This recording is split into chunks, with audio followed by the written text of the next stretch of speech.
quelque sorte évaluer un peu le jury aussi, Ouais. leur réaction, comment... Ouais. D'accord. Pas foncer trop tête baissée et pas refuser le débat. Et donc dans le jury, est-ce que il y a finalement un peu toujours un méchant, une personne qui nous regarde, une personne qui nous regarde pas? Enfin, je sais que j'ai assez souvent moi, trouvé un peu la personne qui posait des questions plutôt ouvertes et la personne qui allait plutôt chercher un peu à provoquer. Est-ce qu'on retrouve toujours un peu ce... Pas forcément. Non. Non, on peut se retrouver avec un jury qui est très tonique. Enfin, les deux membres étant très toniques, les deux ou trois membres étant très... chercher la petite bête, et puis il peut y avoir des jurys qui sont très soft, tous. Et puis en plus, ça dépend du candidat. C'est-à-dire que le même jury peut avoir un comportement différent en fonction des candidats. Et comment vous l'expliquez? Je sais pas, ça me... En fonction de ce qu'on perçoit du candidat. C'est pas préparé, hein. C'est qu'un entretien, c'est une relation. Il y a des relations qui sont différentes. À chaque entretien, on a une relation différente qui se crée, parce que le candidat est différent. Voilà, on peut avoir un jury qui va être très incisif avec un candidat, et puis qui va être beaucoup moins incisif avec un autre. Est-ce que c'est un bon signe, vous pensez, d'être incisif avec un candidat finalement? C'est quand même un peu pousser quelqu'un dans ses retranchements. Oui, mais ça peut être parce qu'on a vraiment l'impression qu'il y a de la matière, donc on veut aller voir jusqu'où. Puis il y en a d'autres, c'est parce qu'on a l'impression qu'il... Enfin, voilà, je disais, type dont on a l'impression qu'il assène des vérités sans avoir réfléchi.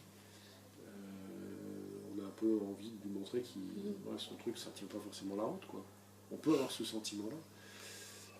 De la même façon, un candidat qu'on ne titille pas beaucoup, ça veut dire qu'on a tout de suite vu qu'il était très bon et qu'on est un peu en retard, par exemple, et qu'on se dit, bon, voilà, il est très bon, c'est pas la peine de... Puis alors, on n'a rien à lui dire. Ça peut être un autre où on n'a rien à dire, et ça, c'est pas bon signe du tout. L'interprétation du comportement du jury est toujours quelque chose d'assez compliqué, je pense. Mais ça veut aussi dire qu'il ne faut pas forcément se démonter.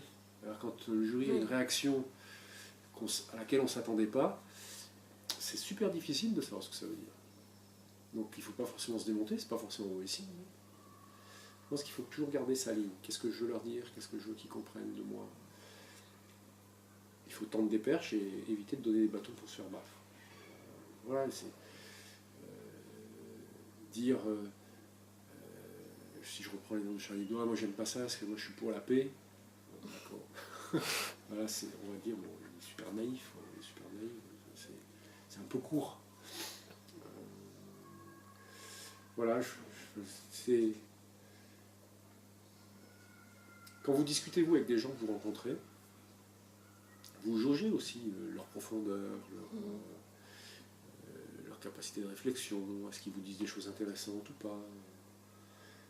L'entretien, c'est pareil. C'est rien d'autre que ça, sauf qu'on a formalisé, et puis qu'il y a un enjeu qui n'est pas juste est-ce que je vais être copain avec lui ou pas. Mais l'idée, c'est un peu ça. C'est exactement comme vous, quand vous rencontrez pour la première fois quelqu'un, à la sortie, vous dites « Ah, bah, j'aimerais bien continuer à discuter avec lui. » Ou « Aucun intérêt. » Et qu'est-ce qui fait l'un ou l'autre? Vous, quand vous rencontrez quelqu'un que vous avez envie, voilà, vous vous dites « Tiens, a priori, j'aimerais bien être copain avec lui, copine avec lui. » Vous allez essayer de lui montrer que c'est intéressant. Dans un entretien, c'est pareil. Ouais, j'ai une expérience intéressante, j'ai des idées, mais en même temps, la première fois, quand vous ne connaissez pas, vous ne balancez pas tout, quoi. Enfin, vous y allez un petit peu diplomatiquement, vous ne savez pas trop ce qu'il pense là-dessus, donc vous ne voulez pas le heurter.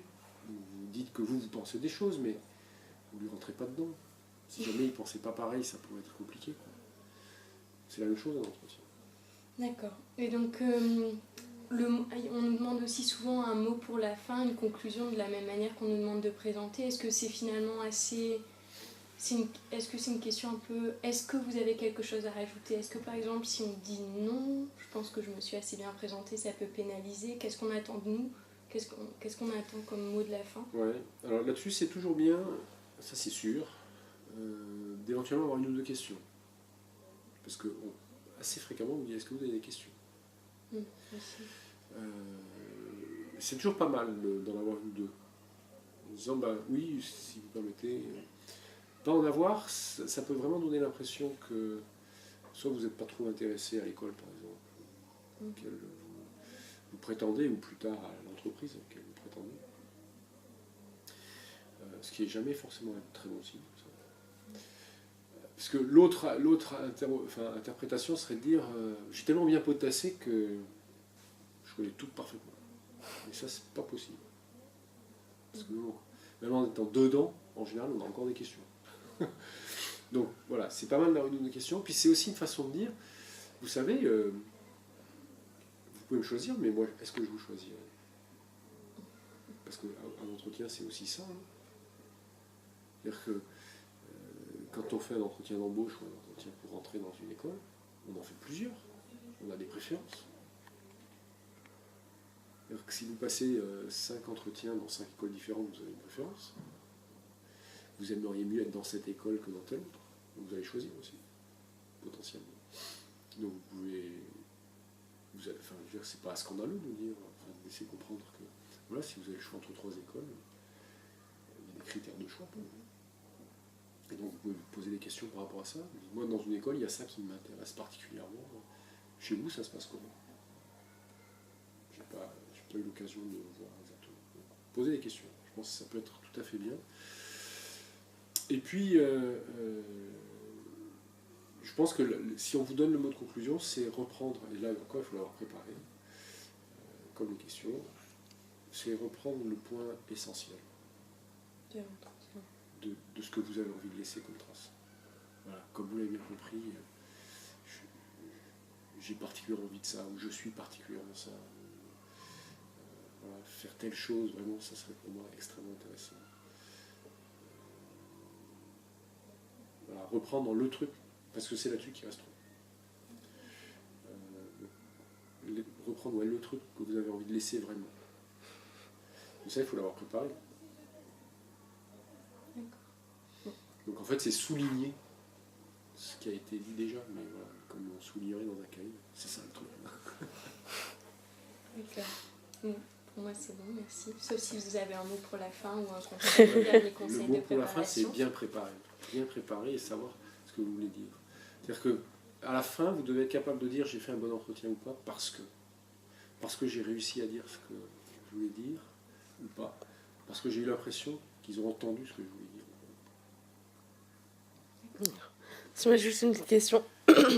C'est au niveau des critères, est-ce que chaque école, ou est-ce qu'on attend des critères, est-ce que c'est vraiment propre aux recruteurs de juger si on prend l'étudiant, ou est-ce que des fois l'école a quand même certains critères de recrutement et qu'elle impose aux... Non, il y a des critères. On a des grilles d'évaluation. Donc, en gros, c'est toujours un petit peu le même ordre de truc, avec des insistances différentes selon les endroits, sur tel ou tel critère.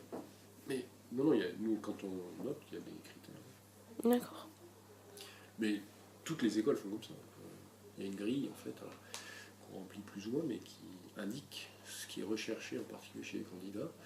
Et ça peut être un peu variable. Donc là-dessus, bien se renseigner aussi sur le profil. D'accord. Ça vous dit. Hein.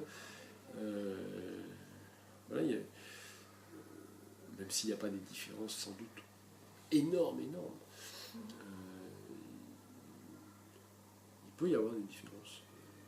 Donc voilà, ça peut être intéressant d'essayer de piger ça pour, dans l'entretien aussi, ajuster un peu les choses. Dans l'entretien, il ne faut jamais jouer un rôle qui n'est pas soi, parce que ça se voit. Alors, s'il y a un conseil aussi, préparer et être honnête, quoi. Enfin, être soi. Mais il y a plusieurs façons d'être soi aussi. Alors qu'on peut insister plutôt sur tel aspect que tel autre. Voilà, mais dire jaune quand on pense vert, ça, c'est pas bon.